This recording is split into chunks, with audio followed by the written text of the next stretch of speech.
Bismillahirrahmanirrahim. Assalamualaikum warahmatullahi wabarakatuh. Alhamdulillahirabbil alamin wassalatu wassalamu ala asrofil anbiya'i wal mursalin wa ala alihi wa sahbihi ajma'in. Amma ba'du. Yang terhormat Bapak Dr. Oktio Franky Biantoro MPDI, yang saya hormati kepada mahasiswa pasca sarjana PAIA dan juga teman-teman yang sedang menyimak video ini.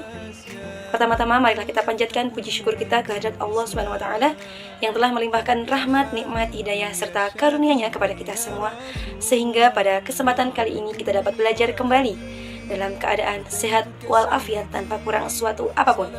Salawat serta salam marilah kita haturkan kepada Nabi Agung, Nabi besar, Nabi Muhammad sallallahu alaihi wasallam, di mana yang kita nantikan syafaatnya di yaumul kiamah nanti. Amin amin ya rabbal alamin. Baik, pada pertemuan sebelumnya kita telah dibagi materinya dengan Bapak dosen. Nah, selanjutnya saya di sini akan menyampaikan materi sesuai dengan yang sudah kita sepakati bersama, yaitu saya akan menyampaikan materi mengenai perkembangan agama usia remaja lanjut. Baik, untuk selanjutnya yaitu pada mata kuliah perkembangan keberagaman peserta didik, yaitu kita akan belajar mengenai bagaimana perkembangan usia remaja dari sejak awal, pertengahan, dan juga remaja lanjut seperti itu. Nah, banyak sekali materi-materi yang kita pelajari pada perkuliahan, pada mata kuliah perkembangan keberagaman peserta didik ini. Namun saya kali ini akan menjelaskan mengenai apa yang sudah dibagi di kelas dan apa yang sudah diberikan materi kepada saya, dan saya akan menyampaikan beberapa hal dari apa yang telah kita bagi di kelas. Baik, untuk mata kuliah perkembangan keberagaman peserta didik ini disajikan untuk membantu mahasiswa memahami perkembangan jiwa keberagaman manusia, mulai dari masa kanak-kanak sampai lanjut usia, di mana perkembangan jiwa keagamaan tersebut dipengaruhi oleh dinamika kejiwaan.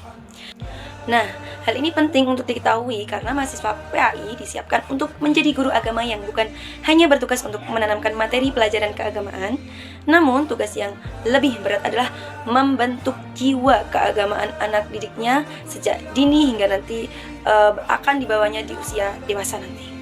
Di sini mahasiswa akan diajak untuk memahami tentang perkembangan jiwa keagamaan pada masa remaja, khususnya pada masa remaja lanjut. Nah, di sini kita akan membahas mengenai perkembangan jiwa pada masa remaja terlebih dahulu. Nah, di sini ada berbagai fase untuk perkembangan jiwa pada masa remaja. Untuk yang pertama ini yang pertama ada 4 fase, yang kedua ada 3 fase, dan yang terakhir ada 2 fase. Jadi di sini ada versi berbeda-beda menurut para pendapat. Nah, untuk yang pertama di sini ada 4 fase, yaitu yang pertama ada A, fase pra-remaja, yaitu puber, yaitu usia 13 sampai 16 tahun. Yang kedua fase remaja awal, yaitu usia 16 sampai 18 tahun. Yang ketiga yaitu masa remaja madya, yaitu usia 18 sampai 20 tahun. Dan yang terakhir adalah fase remaja akhir, yaitu usia 20 sampai 21 tahun. Nah, itu adalah fase yang dibagi menjadi fase remaja yang dibagi menjadi 4 fase. Nah, adapun fase remaja yang dibagi menjadi 3 fase, yaitu yang pertama ada fase pra-remaja atau puber, yaitu usia 13 sampai 16 tahun, dan yang kedua ada fase remaja awal, yaitu ada usia 16 sampai 18 tahun, dan yang ketiga yaitu ada fase remaja akhir, yaitu usia 18 sampai 21 tahun. Nah, sedangkan ada pendapat lagi, yaitu ada masa remaja ini ada dibagi menjadi 2 fase, yaitu fase yang pertama yaitu fase remaja awal, yaitu usia 13 tahun sampai 17 tahun, dan yang fase kedua adalah fase remaja akhir, yaitu fase di usia 18 sampai 21 tahun.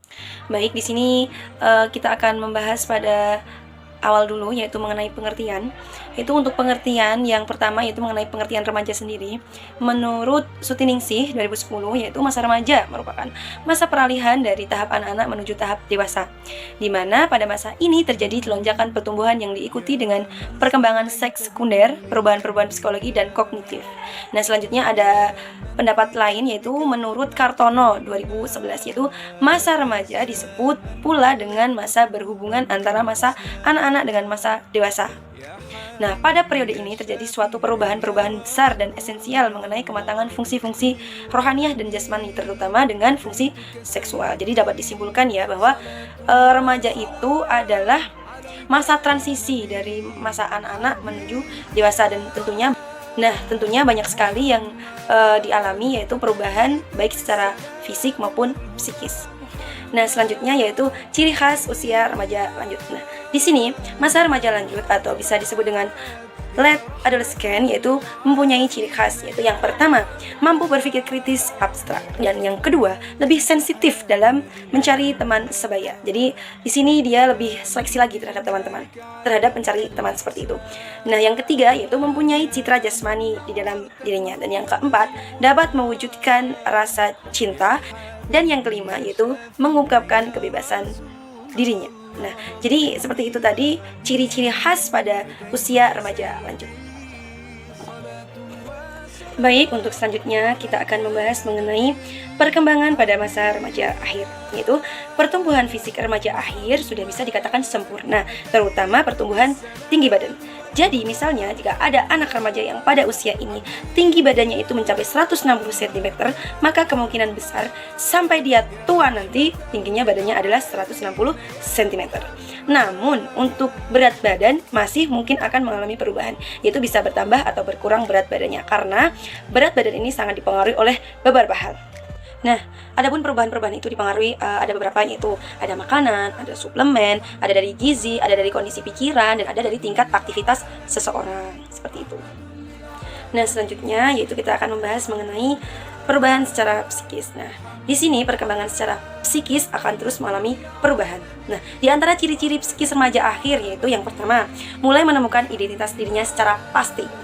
Yang kedua, mampu menentukan cita-cita hidupnya secara lebih realistis. Nah, untuk yang ketiga yaitu mampu mengarahkan garis atau jalan hidupnya sendiri. Dan yang keempat, mulai memikul tanggung jawabnya sendiri. Dan yang kelima, mampu mengatur norma-norma untuk dirinya sendiri. Dan yang terakhir, mulai bisa beradaptasi dengan lingkungan sekitarnya secara fleksibel, baik dengan orang yang lebih tua maupun dengan anak yang lebih muda. Nah, satu hal yang perlu diketahui bahwa pada masa remaja akhir juga mengalami guncangan yang hebat, namun berbeda dengan guncangan yang terjadi pada masa awal remaja.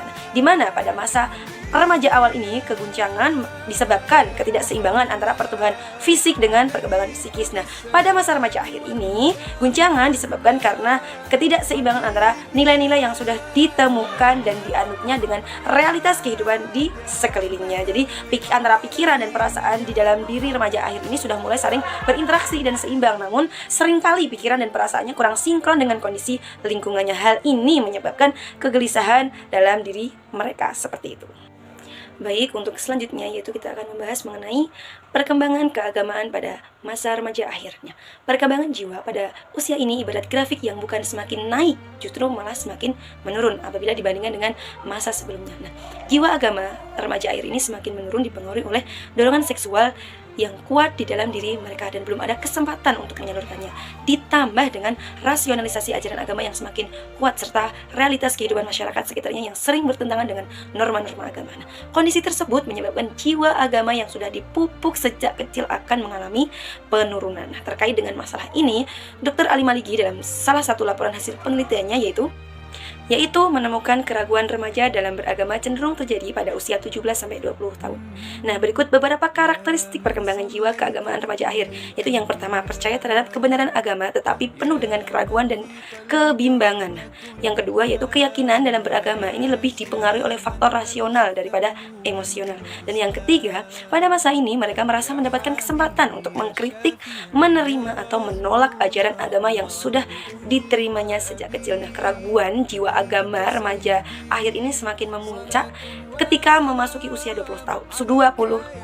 Nah, keraguan jiwa agama remaja ini semakin memuncak ketika memasuki usia 21 tahun. Nah, pada masa akhir remaja, seseorang cenderung semakin tidak percaya sama sekali atau mengalami peralihan terhadap Tuhan maupun ajaran agama yang diyakini sebelumnya. Nah, hal itu bisa ditandai dengan satu, mengingkari terhadap Tuhan dan ingin mencoba mencari kepercayaan lain, tetapi hati kecilnya menolak dan masih percaya pada Tuhan yang sudah diyakini sebelumnya.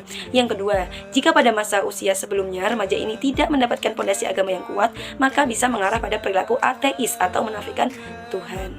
Jadi di sini perlu adanya pembinaan agama pada masa remaja. Nah, semua perubahan fisik yang begitu cepat pada masa remaja akan menimbulkan kecemasan pada diri mereka. Begitu pula perkembangan pada keagamaan mereka sendiri, yaitu akan menimbulkan beberapa hal. Maka yang terjadi adalah menyebabkan terjadinya kegoncangan emosi, kecemasan, dan kekhawatiran. Bahkan keyakinan terhadap agama ini sudah dipupuk sedari kecil juga dimungkinkan dan sangat mungkin akan mengalami perubahan karena mereka kecewa terhadap diri mereka sendiri dan lingkungan sekitarnya yang sering melanggar norma-norma agama. Nah, kepercayaan remaja terhadap Tuhan ini kadang menguat dan kadang menjadi ragu dan berkurang. Hal ini bisa dilihat dalam aktivitas ibadah mereka yang terkadang sangat rajin dan terkadang bermalas-malasan atau bahkan meninggalkan sama sekali. Nah, perasaan mereka kepada Tuhan mereka ini sangat tergantung pada kondisi emosional mereka seperti itu. Nah, dalam proses pencarian kebenaran yang dibangun oleh remaja adalah sebuah proses panjang yang akan selalu mereka lewati untuk membentuk konsep yang benar tentang adanya Tuhan dengan segala sifatnya. Nah, pencarian kebenaran tersebut dibarengi dengan proses pencarian jati diri mereka. Jika orang tua dan guru mampu mengarahkan proses tersebut, maka kemungkinan akan kesalahan terhadap pendefinisian Tuhan akan bisa diminimalisir atau bahkan akan terbangun konsep keyakinan yang kokoh dalam diri remaja. Nah, kekhawatiran akan penistaan terhadap Tuhan akan bisa diantisipasi jika orang-orang yang ada di sekitar mereka mampu memberikan ruang untuk berdialog secara rasional dan empiris serta berusaha untuk memberikan keteladanan yang baik bagi mereka. Nah, untuk yang kesimpulannya yaitu perkembangan jiwa agama pada masa remaja ini bersifat berurutan mengikuti sikap keberagaman orang-orang yang ada di sekitarnya. Nah, secara singkat, perkembangan jiwa agama pada remaja ini, terutama remaja akhir ini, perlu dibina dan dikuatkan kembali agar mereka tidak goyah di masa yang akan datang seperti itu. Nah, pemahaman terhadap dinamika psikologi juga remaja ini sangat diperlukan oleh orang tua dan guru, terutama guru agama. Nah, pemahaman terhadap dinamika psikologi remaja sangat diperlukan oleh para orang tua dan guru, terutama guru PAI. Nah, proses penanaman nilai-nilai agama ini tidak bisa disamakan dengan masa sebelumnya, di mana ketika sebelum remaja mereka masih sering cenderung akan mematuhi segala himbauan yang berupa perintah maupun larangan dan tanpa melalui proses yang rasionalisasi. Namun pada masa remaja akhir ini mereka sudah mengalami banyak perubahan dan perlu dikuatkan lagi, terutama orang tua maupun guru agama seperti itu. Baik, itu tadi pemaparan materi mengenai perkembangan keagamaan pada usia remaja akhir. Nah, semoga teman-teman dapat mengambil ilmu apa yang bisa saya sampaikan pada kesempatan kali ini dan semoga bisa diterapkan dalam kehidupan sehari-hari. Dan mohon maaf apabila terdapat banyak kesalahan.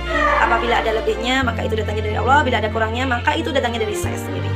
Baik, untuk pertanyaan-pertanyaan nanti bisa kita diskusikan di kelas maupun di kolom komentar. Cukup sekian, terima kasih. Bila taufik wal hidayah. Wassalamualaikum warahmatullahi wabarakatuh. يا من في قلبك رحمة للناس، يا من ألفت قلوبا بالإسلام، يا حبيبي يا شافعي يا رسول الله.